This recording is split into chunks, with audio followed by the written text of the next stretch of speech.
बिस्मिल्लाहिर्रहमानिर्रहीम, अस्सलाम वालेकुम। Welcome to my YouTube channel और आप देख रहे हैं जायकेदार खाने।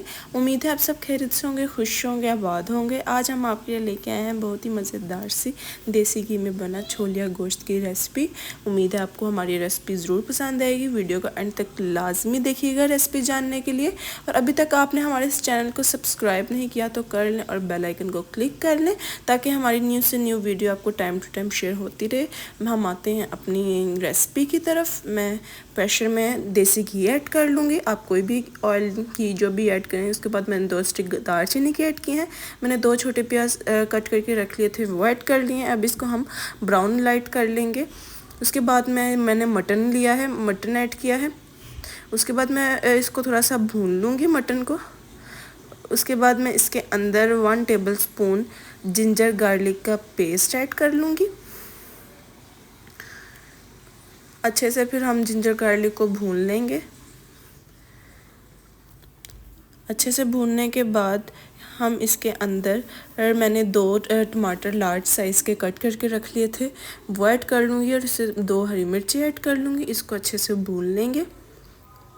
टमाटरों को अच्छे से भून लेंगे, टमाटर गल जाए। देखिए हमारी हांडी अच्छे से भुन गई है। स्पाइसेस डालेंगे, नमक हस्बे जायका, 1 टेबल स्पून सुरख मिर्च, 1 टेबल स्पून हल्दी एंड 1 टेबल स्पून ज़ीरा powder and half table spoon मैंने काली मिर्च ऐड किया। अब इसको हम अच्छे से मिक्स कर लेंगे। भून तो मैंने पहले ली थी।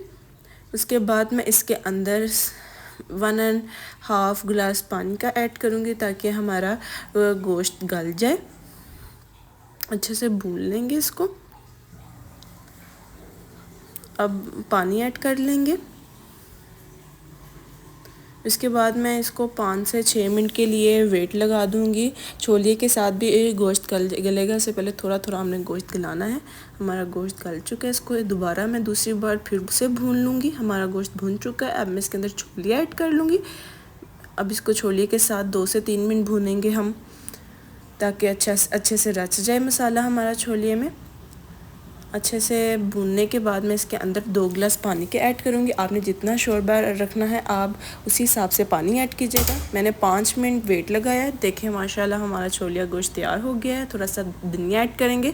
उसके बाद थोड़ी सी काली मिर्च मैंने ऐड की है, हाफ टेबल स्पून। अब इसको हम अच्छे से मिक्स कर लेंगे। देखिए माशाल्लाह अल्हम्दुलिल्लाह हमारे छोलिया गोश्त की रेसिपी कितनी ईजी एंड क्विक है। आप ज़रूर ट्राई कीजिएगा और कमेंट बॉक्स में हमें लाजमी बताइएगा आपको हमारी ये रेसिपी कैसी लगी। देखिए माशाल्लाह अल्हम्दुलिल्लाह कितनी खूबसूरत सी लुक आई है। दुआओं में याद रखिएगा। अल्लाह हाफिज़।